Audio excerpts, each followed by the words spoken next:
امجد صاحب نے ملکی سیاست کی بات کی. میں مختصر سی بات کروں گا تاکہ سردی بھی بہت ہے. آپ عمران خان اور میاں نواز شریف کا جب موازنہ کرتے ہیں یا کوئی پی ٹی آئی کا بندہ جب آپ سے بحث کرے تو آپ صرف ایک بات پہ یہ فیصلہ کر سکتے ہیں اس کے ساتھ، اور اس کے پاس اس کا کوئی جواب نہیں ہوگا.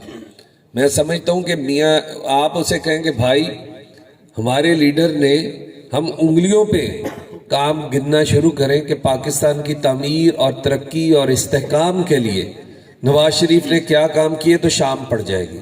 تم اپنے لیڈر کے صرف تین بڑے کام ان 4 سالوں میں بتا دو پاکستان کے لیے کیا کیا ہے، اس کا جواب ان کے پاس کوئی نہیں ہوگا. اگر آپ تاریخ کے اوراق کو پلٹیں تو آپ ڈاکٹر اسرار صاحب کا خطاب سنیے، آپ حکیم سعید صاحب کا ایک آرٹیکل جو نوائے وقت میں چھپا اسے دیکھیے.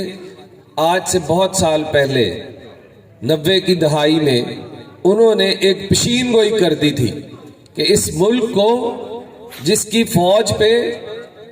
فوج کی صلاحیت، جس کے عوام کا اللہ پہ بھروسہ اور اپنے ملک کے لیے لڑ مرنا، اس کو کہیں کمپرومائز نہیں کیا جا سکتا. اس کو تباہ صرف اس کے معاشرے کو تباہ کر کے کیا جا سکتا ہے. تو انہوں نے اس وقت یہ پیشین گوئی کی تھی کہ کرکٹر جس کا نام عمران خان ہوگا اسے یہودی لابی لانچ کرے گی. آپ دیکھیے کہ یہ عمران خان آیا، یہودیوں کے ہاں اس کی شادی ہوئی، پھر اسے لانچ کیا گیا.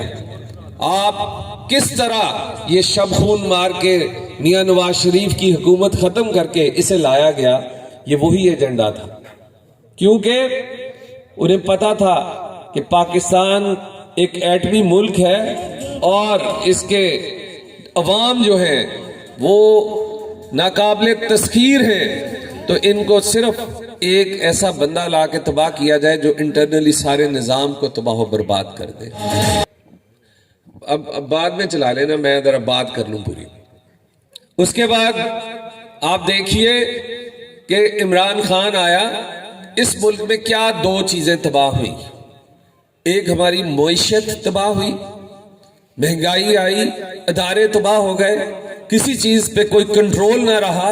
اور دوسری سب سے بڑی چیز جو تباہ ہوئی میری نظر میں وہ تھی ہمارا معاشرہ تباہ کر دیا اس نے. معیشت کیا ہے؟ آپ ایک کاروبار کرتے ہیں، آپ کی دکان ہے، آپ کا کارخانہ ہے، اللہ تعالیٰ برے اچھے حالات کرتا ہے، برا حالات آتے ہیں تو آپ محنت کرتے ہیں، پھر اللہ تعالیٰ برکت ڈالتا ہے اور آپ اپنے پاؤں پہ کھڑے ہو جاتے ہیں. ہماری معیشت جو تباہ ہوئی، نواز شریف صاحب آئیں گے، انشاءاللہ آئیں گے، اور وہ جب آئیں گے 5 سال محنت ہوگی، دوبارہ ترقی آنی شروع ہو جائے گی. انشاءاللہ پاکستان مضبوط اور مستحکم ملک بن جائے گا. لیکن وہ معاشرہ جو ہمارا، یہ معاشرہ کیا ہے ہمارا؟ یہ بزرگ بیٹھے ہیں، ہمیں آج تک یہی سکھایا گیا تھا کہ بزرگوں کا ادب کرو، ماں بہن کی عزت کرو اور رکھ رکھاؤ رکھو، مصیبت میں کسی کا مذاق مت اڑاؤ. لیکن اس فضول آدمی نے آ کے ایک نئی امنگ دی اور ایک نیا پاکستان بنانے کی کوشش کی اور ہمارے معاشرے کو تباہ کر دیا، ہمارے بچوں کی اخلاقیات تباہ کر دی. وہ شرم اور حیا کا جو ایک فرق تھا، جو ایک پردہ تھا ہمارا اپنے بزرگوں کے ساتھ، وہ انہوں نے ختم کر دیا. اور یہ میں سمجھتا ہوں کہ کوئی بھی قوم تب تباہ ہوتی ہے جب اس کا معاشرہ تباہ ہوتا ہے، اور یہ یہودیوں کی بالکل کامیاب سازش تھی. آج لوگ کہتے ہیں کہ نواز شریف نے 1.5 سال کی حکومت کیوں لی. میں ابھی میاں صاحب سے ہم ملے تو میاں صاحب سے یہی سوال ایک میں نے کیا کہ میاں صاحب اگر آپ یہ حکومت نہ لیتے تو عوام نے اسے چھتر مار کے بھگا دینا تھا. تو میاں صاحب نے کہا یہ 6 مہینے میں اسے جوتے تو پڑ جانے تھے لیکن پاکستان نہیں رہنا تھا. میاں صاحب نے اپنی سیاست کمپرومائز کی، سیاست کا جوا کھیلا اور داؤ پہ لگائی سیاست اپنی، لیکن پاکستان کی سالمیت کے لیے یہ قربانی دی.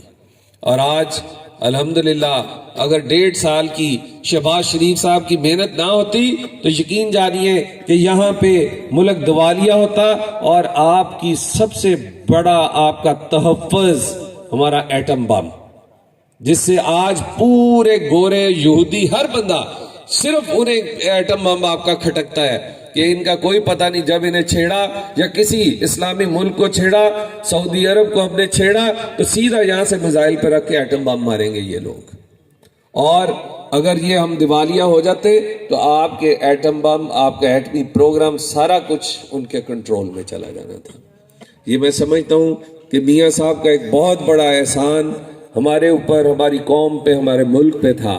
انشاءاللہ تعالی میاں صاحب کی حکومت اللہ تعالیٰ کے فضل اور نبی کریم صلی اللہ علیہ وآلہ وسلم کے صدقے آپ کے ووٹ کی طاقت سے انشاءاللہ 8 تاریخ کو شیر جیتے گا، اور اس ملک میں انشاءاللہ نواز شریف کی حکومت آئے گی، اور یہ ملک پھر ایک مضبوط اور مستحکم ملک بن کے دنیا کے نقشے پہ ابھرے گا۔ اسکول ہمارے اپ گریڈ ہوئے، اور سب سے بڑا منصوبہ جو کہ ایک ہمارے ٹوبے کا وہ بھی اعزاز ہے، جسے ان لوگوں نے، ہمارے مخالفوں نے برباد کرنے میں کوئی کمی نہیں چھوڑی۔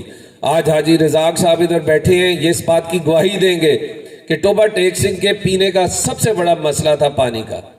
یہ بھی قدرت کا ایک نظام ہے کہ اس نے جو ایک اچھا کام کسی کے ذمے لکھا ہو یا جس سے کروانا ہو اسے سے ہی کرواتی ہے۔ کہ ٹوبہ ٹیک سنگھ، پہلے بڑے بزرگ یہاں بیٹھے ہیں، نوجوان ساتھیوں کو شاید نہیں پتا ہوئے گا کہ ٹوبہ ٹیک سنگھ نہری پانی پہ تھا اور ہم ٹیل پہ ہیں۔ ہمارے یہاں پہ نہروں کا پانی ختم